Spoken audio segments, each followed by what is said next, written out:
Good morning and a very warm welcome to Frugalfull. My name's Lara and this is a frugal living and budgeting channel. And today we're going to have a chat about how October budget went. Only Essentials October was its name. I would say that was an aspiration, but I did buy more than essentials, but I was sensible too. And I started doing a bit of prep towards Christmas time.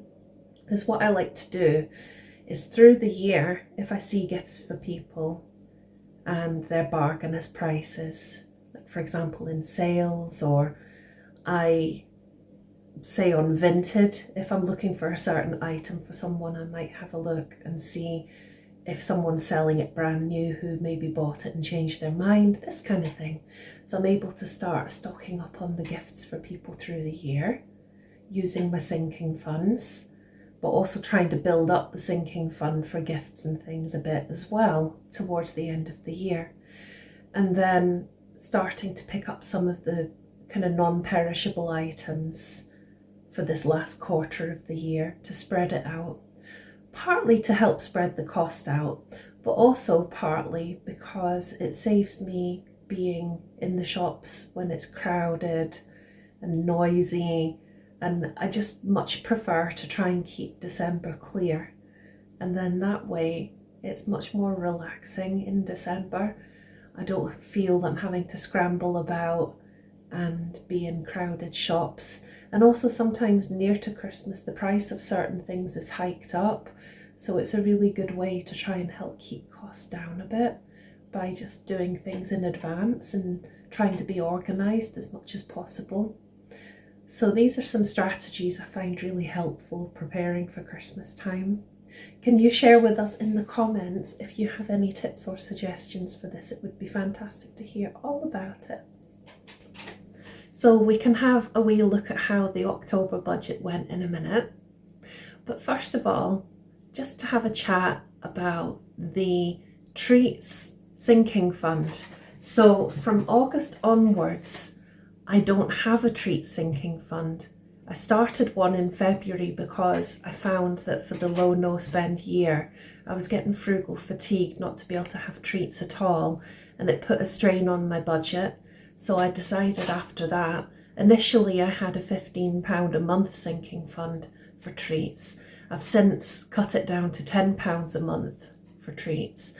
But from August onwards, for the rest of the year, I haven't had a treat sinking fund because I needed to do, and it's in past videos, but I've needed to do an IOU for some practical items that I bought in August that were just amazing value for money, far cheaper than they would have been to buy through a high street store. Because for example, quite a few things I'd picked up on Vinted or in charity shops.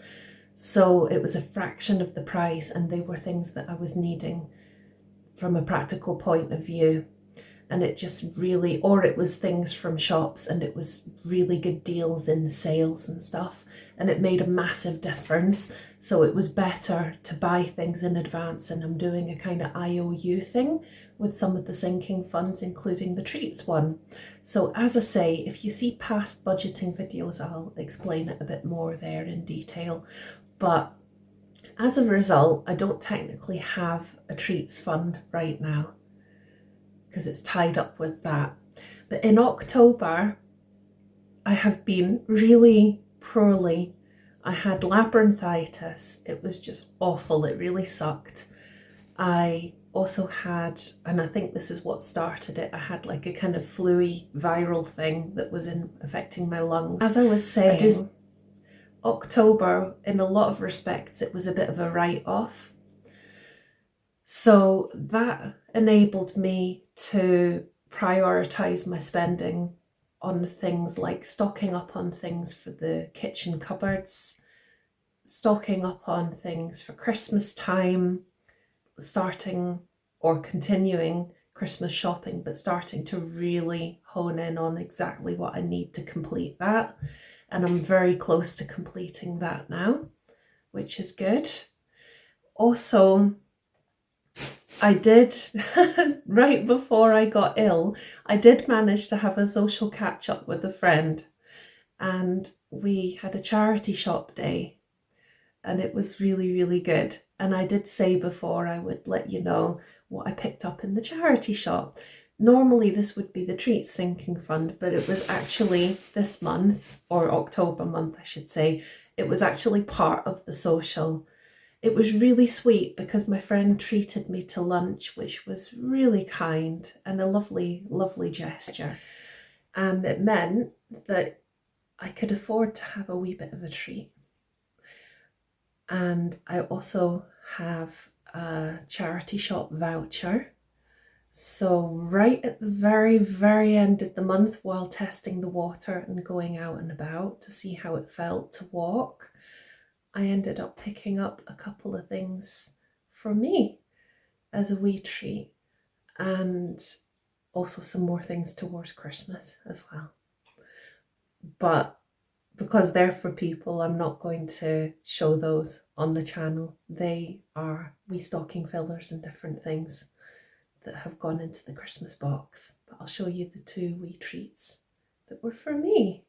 So here goes. So when I saw my friend that day, I picked up this hat for just £1. And also I meant to say, for everything that comes in, there'll be things that go out. So I'll either donate or sell.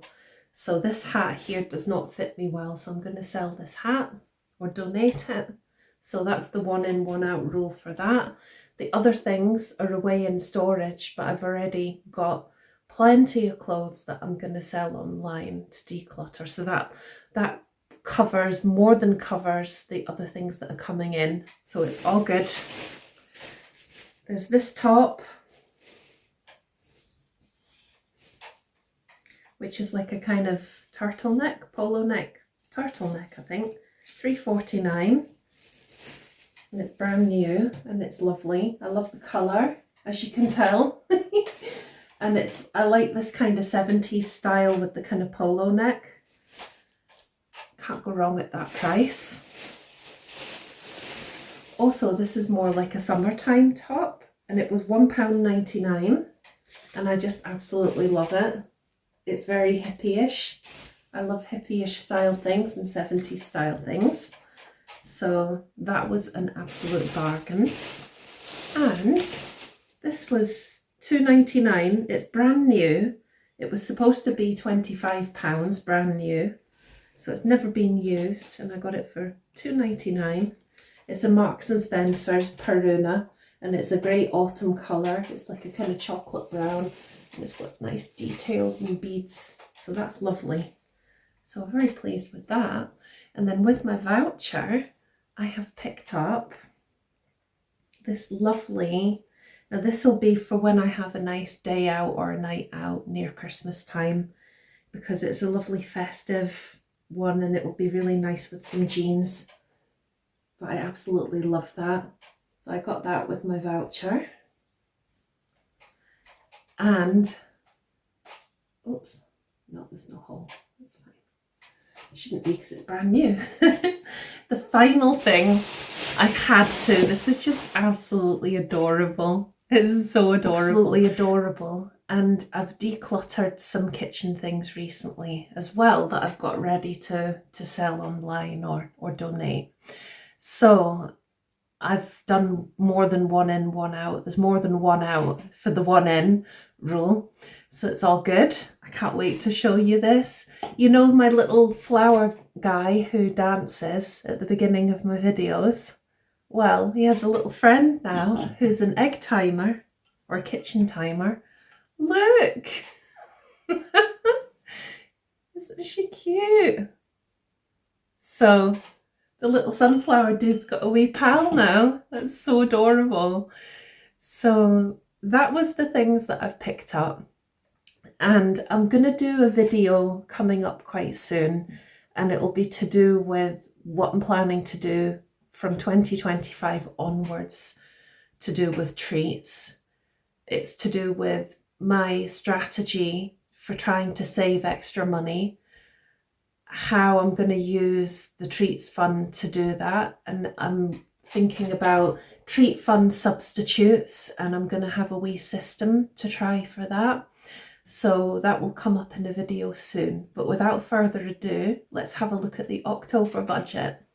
Right, here we go, October budget. So food and essentials, I had my £25 a week, 5 weeks, that's 125, and I had 11.55 carried over from September, so 136.55 altogether. In week 1, I bought from Lidl, Asda and B&M. I'd also got Bella's cat litter, which is on a separate budget, and another little shop. I'd bought some toiletries, I'd bought some washing up liquid, and I'd also got the food bank items for October because I'd buy an item a week for the food bank this year. So I had 69.78 left after the end of week 1. Week 2, I bought from M&S, I bought from, I'll tell you about that in a second. I had a sinking fund overspend that I budgeted for in the food budget from day trips. I also bought some over-the-counter meds, which would have been Lemsip, because this is when things turned and I got poorly. Fuzzy there. So anyway, after the spending in week 2, I had 59.14 left in my budget. Week 3, I treated myself to a nice meal, had to get delivered because I wasn't feeling great, 14.40 for that. And my mum also brought me some food, which was really sweet of her because I was feeling so rotten. So I had 44.74 left, but I sold some things on Vinted and that gave me 82.74 for the rest of the month. Week 4, I bought some things in Lidl, a top-up shop from Asda, some paracetamol and some toiletries, some kitchen things, sandwich bags, bin bags and kitchen rolls, leaving me 11.87 for the rest of October. But then I also sold some things from Vinted, which bumped up my balance to £80.57. And then in week 5, I got some Halloween treats because I'd eaten the ones that I had, bought stuff in Asda, B&M, and I have a Farm Foods gift card from my birthday, so I used a bit of my balance on that. And I bought a couple of online items, so that came to £49.97 under budget, so I was able to carry that forward towards the costs of Christmas and birthdays, which is great. But if it wasn't for the fact I sold things online, I would have blown my budget, there's no doubt about it. But like I say, when I've picked up things that are normally out with the essentials and stock up, and I used it to help bump up my day trips fund, it's meant that I'm actually using essentials and food budget for things that aren't food and essentials at the moment, partly because of these IOUs, so it's just kind of complicated things a bit. And also on top of that, £25 a week is very difficult to stick to.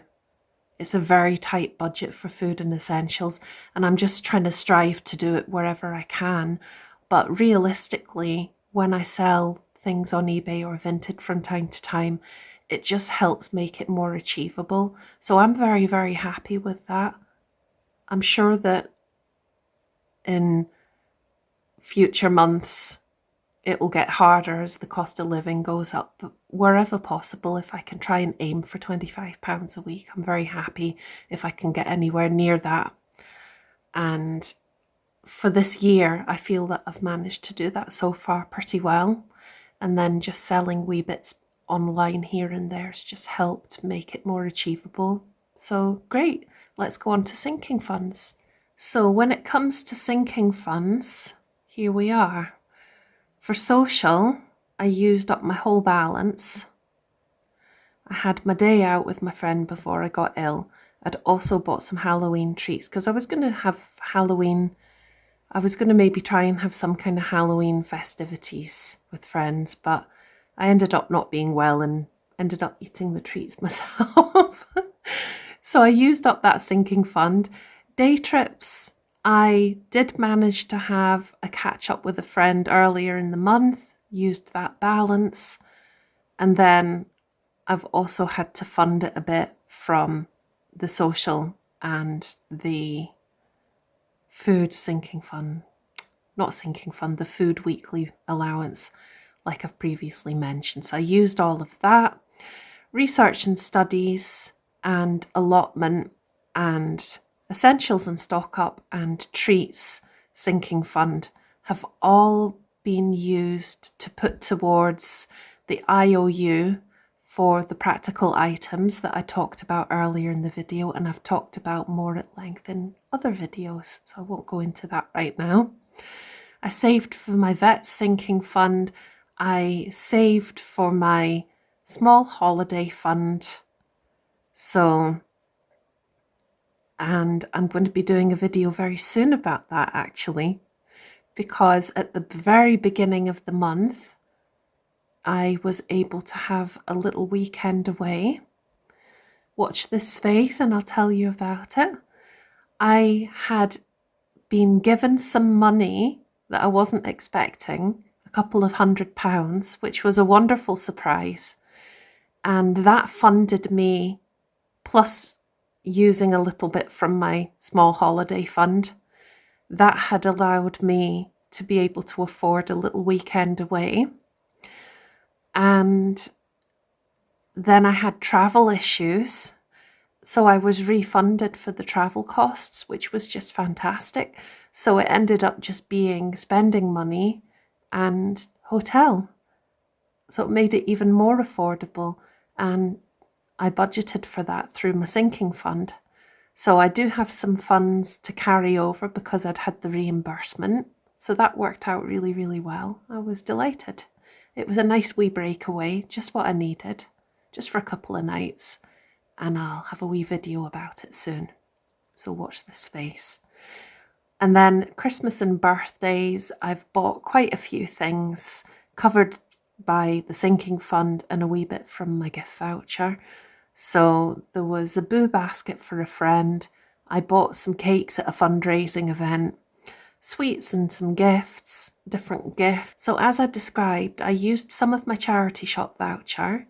I used my sinking fund, and also there was the remaining balance that's been brought across. That means that I've got some money to carry forward in this sinking fund, but I also was able to stock up on some gifts and different things. So I'm not going to complicate it, but right at the end of the month and beginning of the new month, I have spent quite a bit in this category. Technically, it wouldn't have come out of my account and off the gift card until technically November. So I'll go into that for the November budget. But I've managed, at the time of filming this, it's now November, and I've managed to actually stock up significantly more on things for Christmas time and future gifts, which has been really excellent, and in the long run will save money for my budget. So I've done more spending in this category since the end of the month. Anyway, it's all within my budget, so it's all good. And then for my holidays fund, I've got a balance to carry forward for that. I've got a balance to carry forward for Miss Bella's vet sinking fund. I did need to buy her a pet feeder. That was a kind of emergency spend because her other pet feeder's now broken. So it was £30. I still had funds left over for she, little madam. And then, like I described, the treats are part of an IOU towards essential items that I've already bought. And swimming fund is ongoing. That's so that I can afford to have a swimming pass each year. So that's just been ongoing. So there we go. That's everything. So like I say, with these IOUs and different things, my budget's definitely more complicated towards the end part of my low and no spend year. But I hope what I'm describing does make reasonable sense. And when it's a new year, it will be clearer again. It will be a fresh start. I'll chat to you at the end of the year about my plans going forward. And I really hope that your low or no spend year, if that's what you're doing, is going super well. Please share with us in the comments how your budgeting's going, how are your preparations going for Christmas, and again, like I said at the start, what steps and strategies do you use to try and cut down on expenses for that time of year? Because it can be a challenge. It can set people back with their budgets. It can put people in debt sometimes, which is very sad. And anything we can share with one another to help to mitigate the costs of Christmas is definitely well worth sharing. So, wishing you a fantastic week. Thanks a million for watching and see you soon. Bye for now.